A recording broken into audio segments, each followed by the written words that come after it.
This is the story of Sugarborn Bakery. How's the weather today, Julie? Over there? The weather is very good. Here it's warm. It's very warm and sunny. Yeah. Today we live in the Bay Area, so it's the weather is always mostly good. Okay. Tell me, how did you come with the bakery, and what role has the bakery played in the local community over the past 4.5 decades? So we came here. We were refugee. We didn't have any money. We did not have the ability to speak English. So the common way to make a living could be go to work for people in dishwasher or seamstress, right? So we 5 years after we came to the United States, we bought a small coffee shop called Sugarborn Bakery. That's very small, 2,500 square foot. Then we, all our siblings work there, right? All the families members work there, and then we integrated phở and mì and giò chua quẩy. We make all kinds of Asian type food. And then we grew from there, right? So, and then the Vietnamese community at that time was not very big, Asian community, but they came to our bakery and they have coffee in the morning. They have products, and then so we grew from there. Then we opened up 7 different retail locations, and then I was instrumental to bring it to the hotels, right? So we bring Asian pastry to the hotel. Sometimes the hotel laugh at us, say, "Oh, you know what? This is Asian cake, so it's not sweet enough for their clients." But we were very persistent. So we went to, we tried to sell it to the hotels, and eventually we sell to a lot of hotels in the Bay Area. And then we participate in the community, right? So we donate to local communities like the Asian Pacific Fund, that they give money to the 80 different organizations in the Bay Area to focus on helping the Asians people.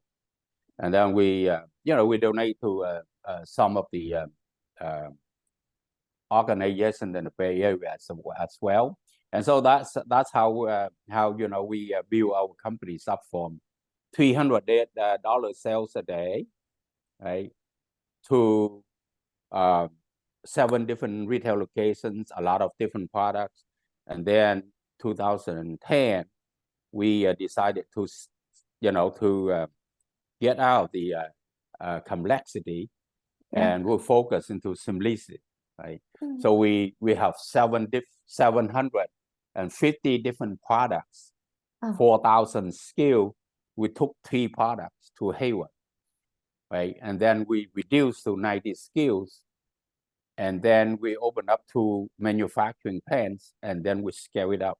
So now the company, in 2010, the company was about $48 million sales. Today we are about 4 times of that, size, right? And then so that's how we scale up the business, and that's how we we focus into doing less for more. And your point, simplicity is, only the geniuses can reduce the complicated to this simple. So making it simple make us focus. So that's how we focus on the 3 different products. And now we have 7 different products, but we have our products is in about 11 countries. So about in 16,000 stores. If you go to Costco, you see our products there. You go to Publix, you see our products there. You go to Safeway, you see our products there. And you go even if you go to a certain store, they ask us to put in their name. So you don't see our name, but our product is there. They know that the product belong to Vietnamese operation. Does they know that? I mean the clients, the customer. the customer know it because we always tell our story, tell our immigration story, how we came here, how we value our heritage, how we bring, diversity into the countries, how we want to help, employ, refugee, populations. Big company like Costco, they love it. They love to have diversities. They love to have smaller companies. But you have to do your job to make sure that your product sells, right? So that's what we do, and that's how all the customers, they welcome us with open arms, right? So, but the Vietnamese community didn't know that. Many Vietnamese community didn't know Sugar Bowl Bakery was owned by Vietnamese.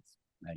That's what I want to ask. Yes. Yeah. And then in 2008, when Costco put us on a Costco connection, right?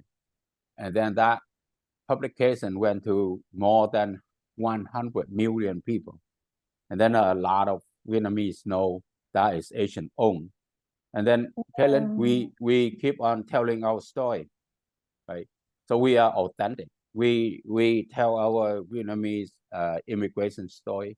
We tell truly and honestly, right? Even though we in Vietnam, we live in the village, we live in a countryside, we were poor, we didn't have education, but we came here, we don't forget our root. So we always tell that story. And then that's how people like you to tell the authentic story. You don't pretend to be somebody else, right? You are always Vietnamese, and that's why I tell people. Oh, I love you too, Andrew. I love the word authentic. Thank you. So how has the original vision of the founders, means you and your siblings, remained intact, and how has it influenced the bakery's growth and success? So working with 5 siblings working together, that means 5 families, is a lot of talents, right? So that siblings, the rivalries, but because we're Asian, we're from Vietnam, we know that we came here together, and then we want to make sure that we take care of each other. So regardless how much you get frustrated, you still want to make sure that you calm down.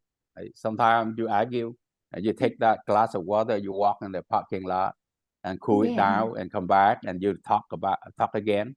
But you know what? I believe that discipline, respect, hard work, and make sure that you think good with other people, right? So that will make you a lot more tolerant, and make you a leader. You are a leader. If you are a leader, then you have to make sure that you are patient.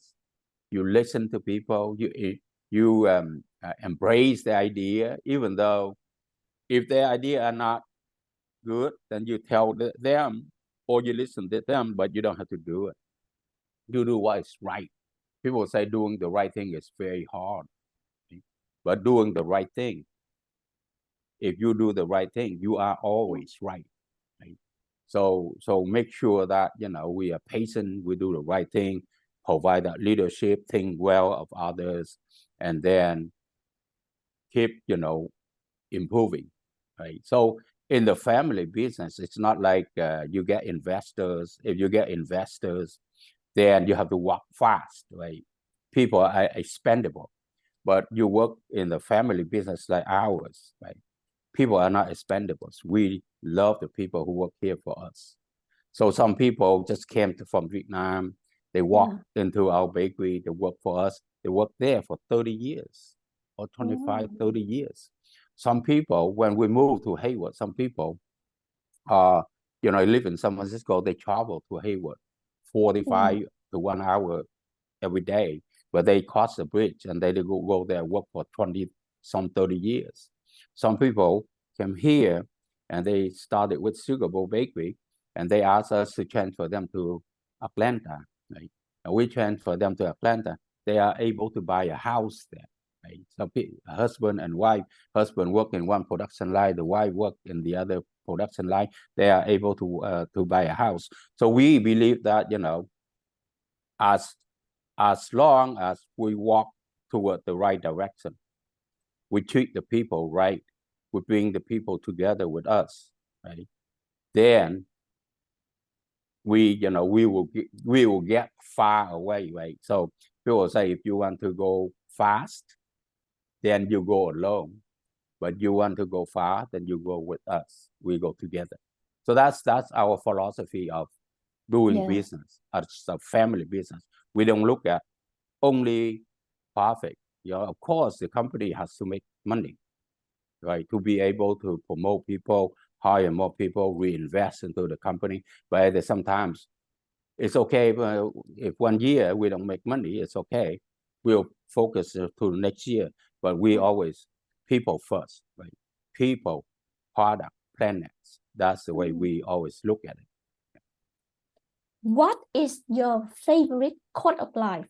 I mean, the philosophy quote that make you more stronger, more power, day to day, month to month, to move forward together with your people.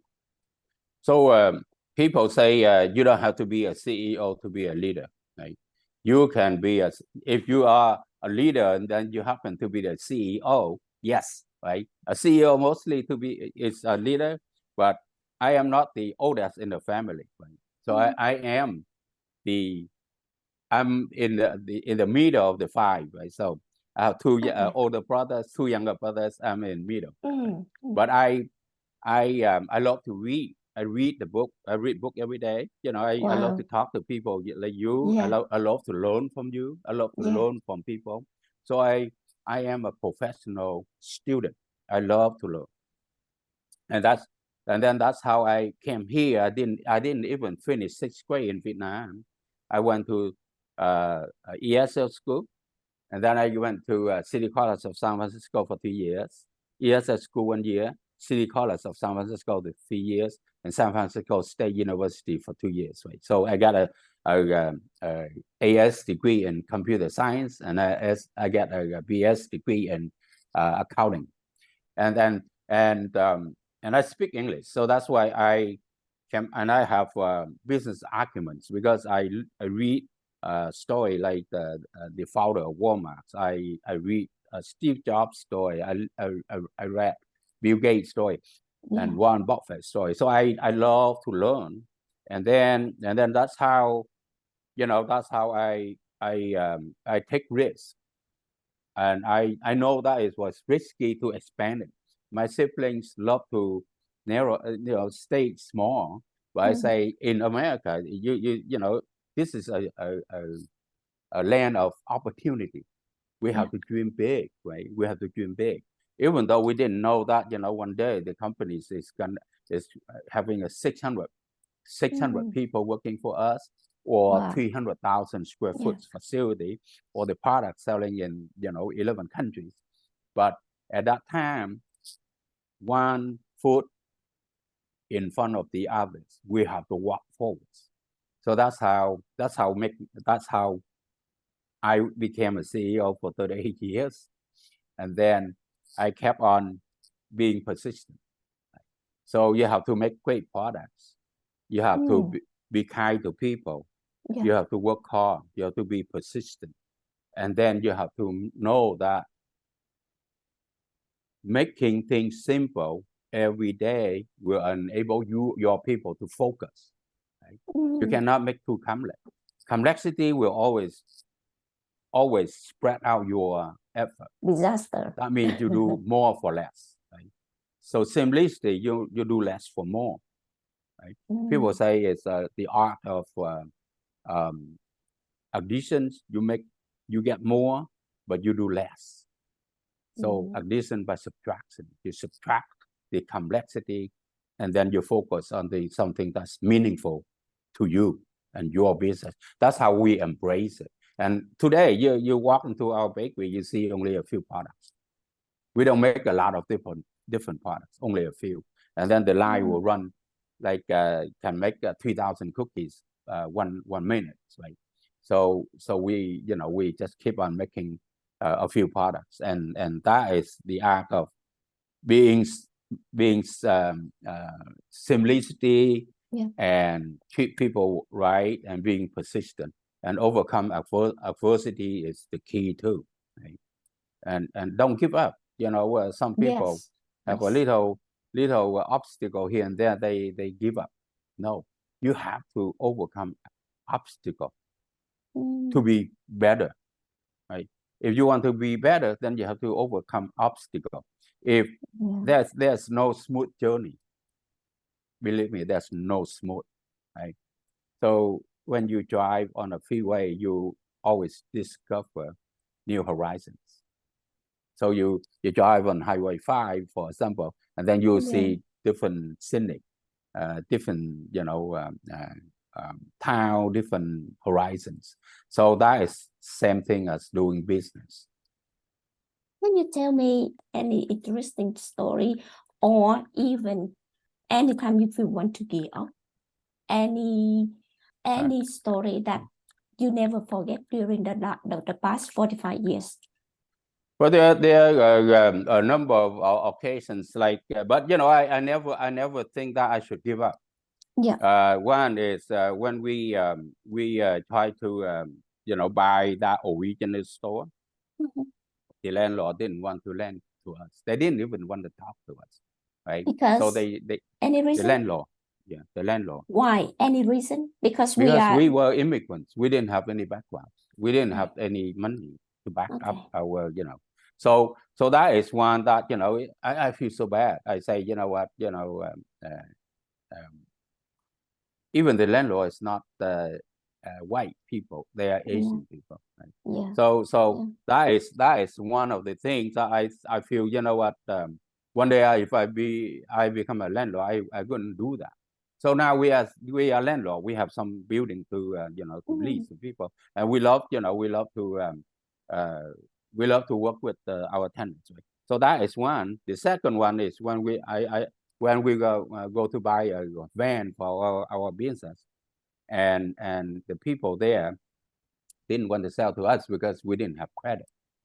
We didn't have the money to pay off, but we want to, but those things are a typical example why it was, it was obstacle, right? But I always think that, obstacle, we can overcome obstacle by thinking about how to do things better. And then let me tell you the story. The second building that I expanded, right? That building was a rundown building. So we tried to buy the building, right?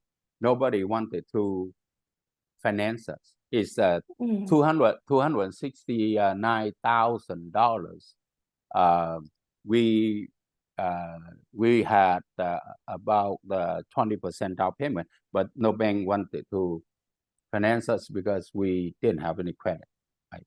So luckily that the agent was able to convince the seller to finance us, and that is the older couple, Mexican couple. They wanted to make sure that they receive their money every month, so they financed us. So I still remember we paid them $2,246.47 for 10 years. I wrote that check every month to pay them, and it was like 30 some years ago, and that building's still there. And a few weeks later, the mayor of Daly City came and said, "Andrew, you know this building?" I say, "No." He said that building was a nightclub. 7 people shot, injured, 2 people dead inside. That's why nobody wanted that building. Right? Wow. And sometimes in business, you don't know a lot of things better than you know it. And we bought that building, and then we grew from there. And that was we were able to make more products, sell to the hotels, sell to 7-Elevens, and that is a stepstone toward our growth, until today. So that building's still there. our parents, we moved our parents to live next door, and then we stayed there for many years until 2010. That my siblings get a little older, so they decided to retire. So we sold the business, but we keep the building. Oh, yeah. So quite a few obstacles, just like like the COVID time, right? The COVID time. At the time we took over the building in Atlanta, that was a bigger building, a lot bigger, 170,000 square foot building, right? We took it, we signed a contract literally one day before COVID came. COVID. And then we couldn't travel. We couldn't do anything. And then we have to build from the West Coast. We have to command the people. The other side, we hire people. We use technology like you and I talk today, Zoom technology or Microsoft Teams. And then we build it up, for the last 2 years. The 2020, 2021, 2023, 3 years were tough, right? A lot of people could have given up. We never want to give up. We know that if the COVID goes away, that is our future. It's a lot bigger future. So today, that building running, similar to here, and we have 300 people working there right, in Atlanta. So we have to go through, overcome obstacles. Never give up. Right? People give up. That is a waste of, your energy. Giving up is a lot more difficult. Will give you a lot more difficult in life than overcoming obstacles. So along the journey, there are a lot of obstacles, but we know how to keep calm and think through it. Work with people, listen to people. I can reach out to people. Let's say today I talk to you, I learn something from you, and that will integrate into my philosophy of running a business, right? Listening to people. So I always tell people, work hard, stay humble, and be kind.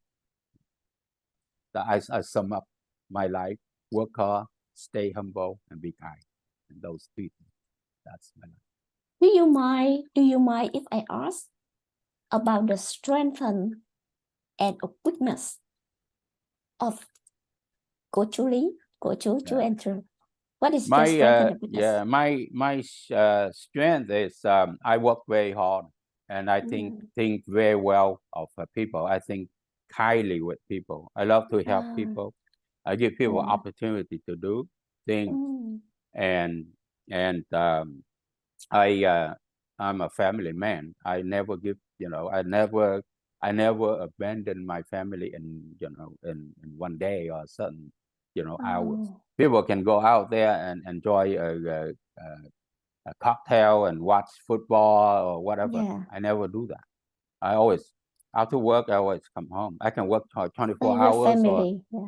Family. So family, business, like community that way. So, and I go participate in community events. So in the community, they usually want me to participate into, certain things. I can't do so much. So I participate in certain community that helps the broader Asian people, right? My weakness is I'm working too hard sometimes. Right? Yes, strength is the weakness. Exactly, exactly. Yes. And sometimes, right, I get a little frustrated a little easily, right? But luckily that, I was trained to calm down. When I get frustrated, I calm down. And then I give people too much chance. Sometimes people make mistake that is clearly I have to make a decision, but I keep on giving people, opportunity to change it. And sometimes that is weakness too, right? Because, if that person cannot change, then that person cannot change. Right? So Caitlin, I read book, and then there's a book called talking about a relationship between a employer and employee is like a pair of shoes and your feet, right? Let's say employees is a pair of shoes, companies is your feet, and the pair of shoes made by brand name like Adidas or Nike, beautiful shoes, but it doesn't. They don't fit into your feet, right? You when you put the pair of shoes on, then it hurt your feet, and then you cannot walk, you cannot run, you cannot win ball game, right? So it has nothing wrong. You get that pair of shoes, return that pair of shoes to the store. They put on the store. It may fit somebody else's feet, right? So the meaning is that employees cannot fit into the company culture. You don't have to have that employees, and that employee can work for somebody else, but that employee may fit into the different company's culture. I got you. Yeah. So that is what I always think. I give people too much chance, and sometimes they go so bad, and I have to deal with it. Right? So in business, sometimes it's not because we are bad or the employees bad, but because it cannot fit in. Right? So you know what? That is my philosophy of life. I can be bad because I give people too much chances. That is the tip of the day. My tip of the day. That one. Thank you. Wow. Why you didn't change the name, the original name of the store? Why did you keep Sugar Bone Bakery? Yeah, particular reason? Yeah, Sugar Bowl Bakery was there for a number of years, founded by a gentleman, a Caucasian gentleman, in the I think it's in the 50s, right? So their family worked there until he retired. He sold it to a couple from Hong Kong, and that couple couldn't manage, so the business went down. That's why we bought it, right? And then we bought that one. There's a big sign up there called Sugar Bowl Bakery. You look at the original store, you see that sign, humongous sign. And then so we didn't want to change it. At that time, we didn't have money. If you change it, you have to take it down, and then you have to put. I got you. Yes, yeah. And it costs a lot more. But the name Sugar Bowl Bakery back then was not bad, right? So we kept it there, and then we have, and then we put the Chinese name on it. Say, Tiệm bánh Hòa Hiệp. Tiệm bánh Hòa Hiệp. So we have our Vietnamese and Chinese name up there too. So we kept that name, and then that name is recognizable by many people. But we changed the logo. Okay. I'm curious to ask because you are Chinese root. So as I know, Chinese tradition, the Chinese people, they are very, very admire and appreciate the spirit of family. So is that the way you run your company during the past, for more than around 45 years until now? Yeah, we my dad is Chu Chao from China. My mom Chu Chao was born in Vietnam. I came from a Chinese family, but I also very Vietnamese because I had a lot of Vietnamese friends. People always told me that I have to recognize myself as a Chinese. I said, you know what? I recognize myself as a Vietnamese because in my passport it says Vietnam, right? Yeah. So, but I don't forget my root that my parents are Chinese. And yes, we are very disciplined. Chinese, Vietnamese, in general, from Vietnam, are very disciplined. Family values, right? We always value families, value our friends and community, right? And we are disciplined. We love education. We love to go to school. We love our children to go to school. We love them to to stay out of trouble. And we love to honor good heritage. Yeah. So that your question, to answer your question, yes, we brought in traditions of disciplines and family value and hard work, right? Yeah. And then so that is what make us here today. I am not the only Vietnamese Chinese that is successful doing business in this scale in America. I'm sure you interview many people who are successful. We are different. Some people do high tech. Some people do publications. Some people do bakery like me, or others do restaurants, right? But we are all becoming successful, all because of our hard work, our value, and our persistence, perseverance, right? So all of those have to be in the business. You have to put your heart into it, and to put what you do into your heart, to be able to be successful, right? So people say market and create trends or whatever. No, it's passion create trends. Passion create company. Passion create future, right? You have to have passion, right? You have to have passion to do constantly every single day. Right? So people say success. How do I define success? I say success is a journey, it's not a destination. It has to be forever. It's not one toward that end and then stop. No, you don't. You have to. It has to be ongoing. Today, let's say if I'm not here today, my company is still going because I do some kind of succession to make sure that the company stay here forever, even though I'm not here. Right?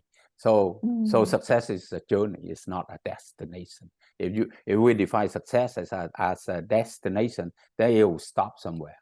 Right? So it doesn't. It has to go on forever.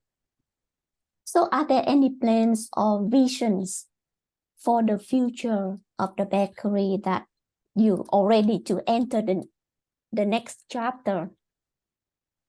Well, the plan for the family business is successions. A good person, a talented person, run the business. I have a couple of nephews. I have two sons. Yeah. One is engineer, one is a doctor. They are not gonna be in the business.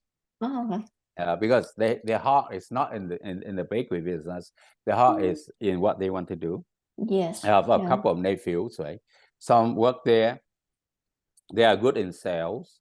One good in administrations. The others are good in support, right? And then all the other nephews and nieces, they have their own careers and nurses or whatever, right? But I hire a CEO from outside to run it, right? Why? Because I believe that talent runs business, not your son or your daughter, right? Talents, right?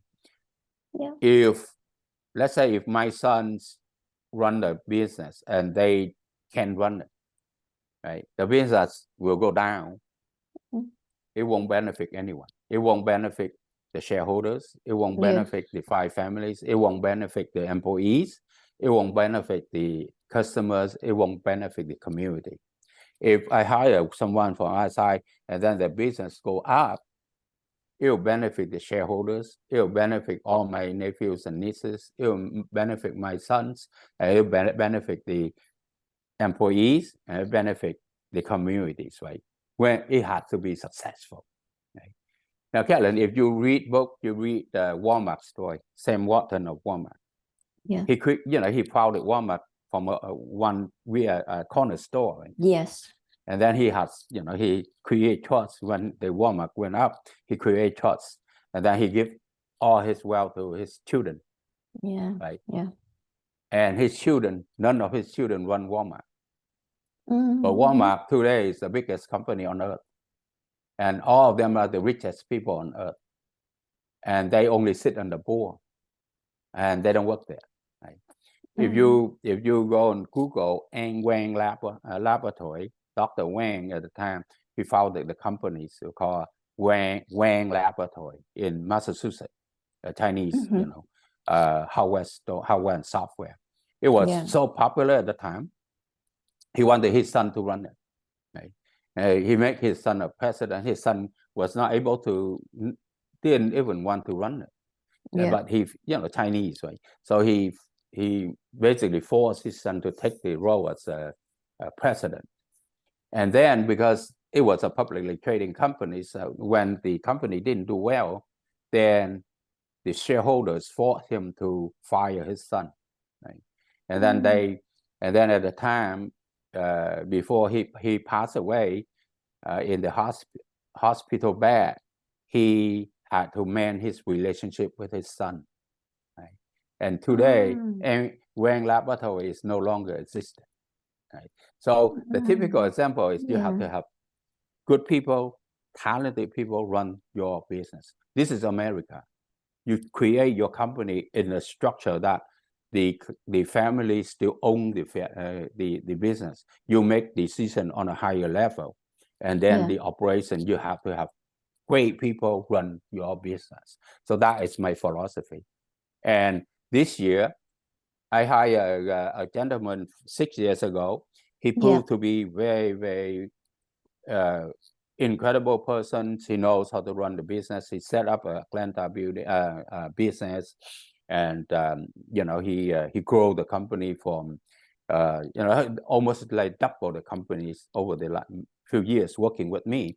This year, I step aside. I become a chairman, and he is the CEO. So that is my this year. So that is my succession plan. It doesn't mean that I go anywhere. It's just like I give him a lot more authority to run the business, and he worked with me to make sure that we embrace the culture. Right? The culture, we value employees, we value customers, we treat customers like the king, we value employees like important assets, and then we work with the community like our families. So we embrace that philosophy, and he is a wonderful person. So I'm very optimistic about the future of the company. Wow, I love your stories so much too, Andrew. Thank you. Yeah, thank you. Because I love the culture that you mentioned about when you run the company. Yes, I love your philosophy. Yeah, nice. I just imagine I can sit down and listen to your stories for a whole day.